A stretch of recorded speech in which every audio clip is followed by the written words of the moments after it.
saya nak jawab ni. Saya kata daripada TikTok, Datin, saya tengah buat Grab car.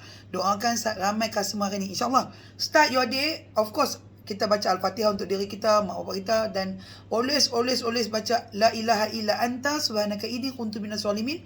Baca itu dan faham erti doa tu. Setiap ayat Quran yang turun ni, dia ada asbab dia, ataupun kita panggil asbabun nuzul. Ya, okey, doa tu diturun kerana Nabi masa time tu. Nabi ni turun, dia duduk dalam perut ikan paus, yang mana dia menyesal kenapa dia duduk. Dia kena tahu sebab kenapa dia jadi macam tu. So bila dia baca doa tu, baca dalam keadaan dia sesal apa yang dia buat, kita kena faham asbab nuzul sesuatu ayat. Okey, habis tu dah baca yang tu, sambung dengan kita bila nak cari customer, kita kena selalu tenangkan diri kita. Orang tengok kita pun tenang, kita sendiri pun tenang. Cara nak tenang, baca Ibu Yasin. Okey. Setiap malam saya memang, kalau setiap pagi bangun start, this is what saya amalkan, iaitu la ilaha illa anta. Salamu qaulam mir rabbir rahim. Salamu qaulam mir rabbir rahim. Salamu qaulam mir rabbir rahim. Kita tenangkan hati kita, orang tengok kita pun tenang, kita pun tenang. Pasal bila kita tak tenang, kita akan cari masalah dengan orang. Kita hidup dengan penuh masalah. Kita buka IG orang, nak kecam orang. Pasal hidup kita tak tenang. Kita cari nak buka aib orang. Hidup kita tak tenang. Kalau hidup hang tenang, hang tak ada sebab nak pergi buat benda-benda macam tu. Setengah orang bila hidup dia serabut perut, dia cari alternatif dengan menserabutkan hidup orang. Tetapi Allah tu maha kaya. Setengah hamba Allah ni, Allah memang bagi kat dia ketenangan. Hang kata pergi lagu mana, pergi kat dia kan, dia senyum je.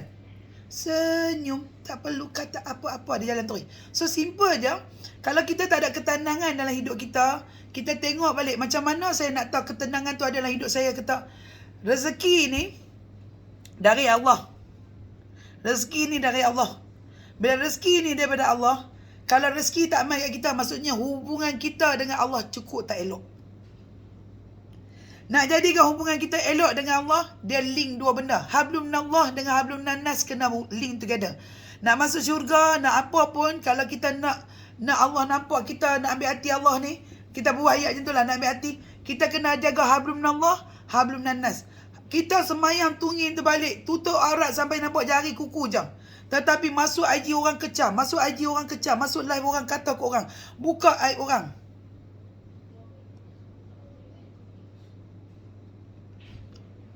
Akan ada benda tu mai kat kita dalam keadaan terganggunya rezeki kita. Terganggunya rezeki kita. Kenapa? Kita tak hidup dalam aman. Kita tak ambil benda apa yang jadi kat diri aku hari ni. Aku nak duduk, aku nak tepuk dada, tanya iman. Pasal tu, this is a tips yang saya share macam mana murah rezeki saya. Nak tahu lebih lanjut macam-macam lagi, yang ni amalkan dulu. Kalau buka IG orang, TikTok orang, kita asyik nak kata ke orang, nak kecam ke orang, keluar.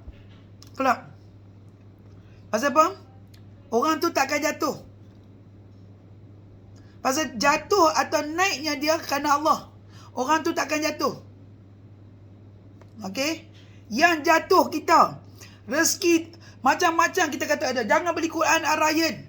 Quran Ar-Rayyan mahal. Orang beli juga. Orang queue. Orang beli juga. Orang queue. Hang yang jual murah sampai RM100. Ar-Rayyan jual Quran tu 400, hang jual 100. Tak ada orang beli kat hang juga. Hang tulis macam-macam dekat customer beritahu, jangan beli Quran Ar-Rayyan macam ni. Tujuan hang buat macam tu untuk ganggu rezeki dia. Yang pemberi rezeki tu Allah. Pemberi rezeki tu Allah. Hubungan orang tu dengan Allah. Allah pemudahkan. So banyak benda dalam hidup ni, contohnya kita dengan manusia. Okey, lagi benda yang menyatakan orang kata, oi, contoh simple. Jangan pi dekat transgender. Jangan pi dekat pondan. Jangan, pondan ni adalah macam ni. Okey. Depa golongan yang Allah, Nabi dah kata macam tu, betul. Nabi kata macam tu, betul. Yang Al-Quran kata, hampa pegang tak juga? Wailul likulli humazatil lumazah. Celakalah pada orang yang suka cerca orang. Apa yang hang buat untuk bagikan dia inspire dengan hang? Cara hang. Dia tak mau. Pasal apa? Aku esok kalau aku berubah daripada pondan ke lelaki, adakah aku akan jadi, bila dah jadi elok macam tu, aku akan ikut orang macam ni. Aku kena jadi macam ni baru boleh berdakwah. Adakah macam tu yang dijadikan dakwah? Betul tak Jessie? Jessie? Kadang-kadang kan, dalam hidup ni, Allah hantar pondan untuk duduk dengan kita. Untuk lintas depan kita. Untuk tengok kita. Untuk tengok kita. Untuk tengok kita ni. Hang berlagak bagus sangat ke apa? Untuk tengok kita. Kita ni abang tu terang dah. Pakai tudung dengan baju longgar pun kadang-kadang, ni cantik ni kalau aku buat pusing macam tu. So nampak lagi lawa ni. Tapi kan baju dia loose, kalau aku lilit kat tengah pun boleh. Kita nak berbetul tudung, nak bagi labur setiap hari pun kita betul-betul kena abang kat diri kita. Pakai tudung bagi labur, pakai tudung bagi labur, tutup tetek hang, tutup tetek hang, tutup tetek hang, tutup tetek hang, tetek hang, tutup tetek. Punya hang nak kena bagi tahu diri hang kena tutup.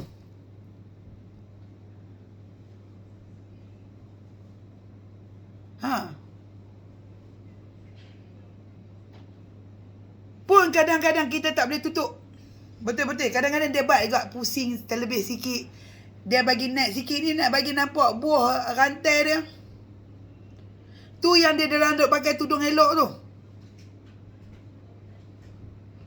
Bayangkan mereka hak yang pondan yang dah bergaya macam tu, tiba-tiba ni. Perjalanan mereka kita tak tahu.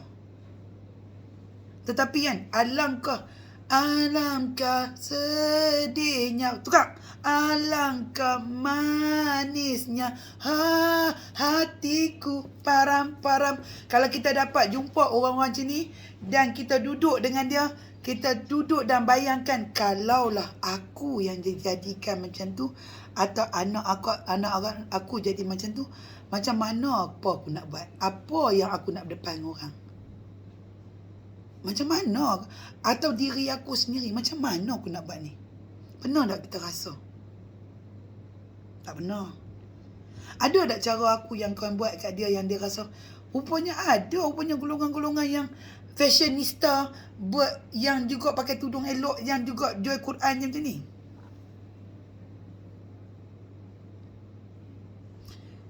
Ada. Tapi pasal apa tak ada? Pasal kita tak tunjukkan diri kita. Ada. Saya tengok, saya suka. Betul semalam saya tengok buat live tu semua cerita pasal saya nak pergi umrah insyaAllah bulan 12. JC abang. Datin. Nanti nak jubah lelaki. Jubah lelaki. Mana nak tahu kot nak pakai. Dengar ni ya. Dia puasa lepas bulan puasa kan. Setiap hari Senin dengan Khamis. Kita yang tutup likuk pun tak puasa macam tu. Dia dah khatam 2 kali bulan puasa. Kita pun tak lagi. Jangan kata dalam sebulan atau 2 bulan. Dalam setahun 2 ni pun tak khatam Al-Quran lagi. Dia dah tunjuk dah. Dia dah baca 24 muka surat daripada hari. Lebih pada 24 muka surat dah. Daripada hari pertama dia dapat Quran Ar-Rayyan. Kita pun tak dan lagi. Kita macam-macam. Kita pasal apa tau? Sakit hati semua nak luah. Banyak sudu sampai tak cukup kuah. Hati hitam tu tak boleh tutup dengan jubah. Jubah orang kah? Dan orang lain sendiri tak mau ubah. Jadi kita duk tengok haji orang, kita nak kecam kau tu, kita nak kecam kau ni, kita tu lupa, sepatutnya time aku nak kecam tu, aku sebenarnya boleh juga aku baca surat Quran. Lepas tu kita duk fikir, Datin, macam mana nak khatam Quran dan Datin? 24 jam yang ada kat kita adalah sama 24 jam yang ada kat orang lain. Kalau dalam 24 jam tu tak boleh kita juga nak baca Quran, maksudnya apa? Maksudnya tak ada keberkatan dalam hidup kita dalam bentuk masa. Jangan contoh dalam bentuk rezeki lagi, dalam bentuk masa. Sampaikan Allah bagi kita terlalu sibuk untuk buka walaupun sebaris ayat. Dalam keadaan macam tu dan kita masih lagi tak nampak dan kita nampak kekurangan orang lain. Risau. Risau apa tau? Dalam duk sibuk cari bulu orang, bulu kita luruh. So, moral the story, kita kena belajar expose, dekatkan diri dengan orang. Tengok apa benda yang kita boleh buat. Saya abang tu terang satu benda. Saya pernah hidup dalam keadaan orang pandang rendah saya. Dari segi rupa paras, dari segi niaga pasal malam, tak reti bergaya. Jangan buat ke orang macam tu. Setiap orang ada struggle dia. Setiap orang ada struggle dia. Dan kadang-kadang kita tengok kan, kita nak kata ke orang. Mungkin dengan kata tu kita boleh bagi hidup dia miserable. Tapi dia tak miserable. Pasal hati, rezeki, ketenangan, semua tu dia link dengan Allah. Dia link dengan Allah. Kalau Allah suka kat dia, Allah akan bagi daripada ujung langit, daripada langit sampai ke laut suka kat dia. Allah akan bagi ketenangan kat dia. Hantuk sah macam mana pun Allah bagi. Dalam keadaan sakit pun Allah bagi kat dia ketenangan. Pasal apa? Dia dah mak dalam kepala otak dia, setiap hari aku akan bagi fadilah, manfaat pada orang, macam mana aku nak buat semua. Ya Allah, bagi aku kekuatan, Ya Allah. Make sure that setiap hari apa yang aku nak buat tu, dia bagi dalam bentuk manfaat. Orang tengok aku seronok, aku bagi keseronokan ke orang dalam bentuk apapun. Haters akan wujud. Haters akan wujud. Nabi Muhammad kekasih Allah. Bukan sebarangan, kekasih Allah pun tak semua orang suka. Tambah hang setakat makcik jual Quran. Jangan.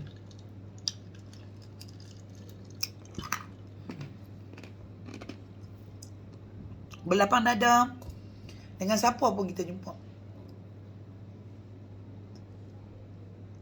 Kita dapat jumpa dengan golongan-golongan transgender ke pun, dan duduk dengan mereka.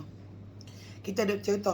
Tak ada hadis Nabi kata itu. Dalam Al-Quran pun ada kata, jangan cerca orang. Jangan cerca orang. Jangan cerca orang. Jangan cerca orang. Okay. Celakalah pada golongan yang suka cerca orang. Celaka tau. Bukan sikit-sikit tau.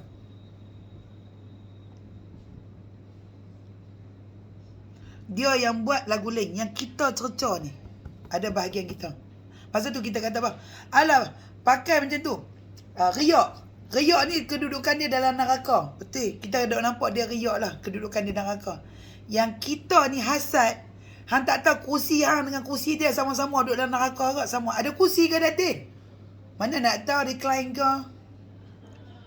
Sementara nak tunggu nak kena pakai. Sajalah melawak. Lagi yang ni pun tak boleh melawak jadi isu.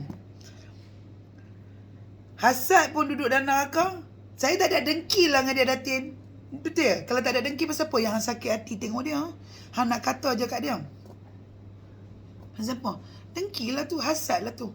Hasad ni dia tak wujud dalam bentuk hasad. Cemburu dia tak nampak dalam bentuk form of cemburu. Abang kat mana bang? Pukul apa nak balik? Pasal apa balik lambat setiap malam? Saya takkan tak boleh tanya kot. Saya bukan cemburu, saya tanya je kot laki saya. Awak lelaki aku tak balik kita ni. Dia move on nak buat kerja you. Awak balik lambat sayang. Duk tanya tu. Adakah kita cemburu? Tak boleh sebut cemburu. Adakah kita hasad? Hasad tak boleh. Takkan kita nak bercakap lah. Aku dengki kat hang lah makcik jual Quran. Aku tak tahu pasal apa hang boleh buat kerja dengan macam tu. Boleh senang juga dah masuk rezeki. Dah boleh tolong 1,000 keluarga macam tu. Aku ni susah punya nak buat kerja. Tepuk dada. Okay. Tanya iman. Okay. Pasal hubungan yang bagi dengan rezeki ni. Pemberi rezeki adalah Allah. Rezeki dia dengan Allah. Allah bagi kat dia. Okay. Bukan Allah bagi kat hang. Maksudnya mesti ada apa-apa yang hang buat yang Allah kata Allah tak bagi kat hang lagi. Pasal tu kita kata tepuk dada, tanya iman. Hubungan kita hablunallah, hablunannas. Cara kita dengan manusia, cara kita dengan Allah, dia link together. Dia klik, baru dia right password boleh bagi benda tu smooth. Alright? Rezeki masing-masing. Menjatuhkan rezeki orang tak menjanjikan rezeki kita akan sampai. Pasal apa? Kadang-kadang yang tu yang jadi pembawa bala petaka dalam smoothnya rezeki kita nak main. Pasal tu jaga hubungan kita dengan manusia, dengan Allah. Bukan setakat hantungin balik je sembahyang. Right? Assalamualaikum.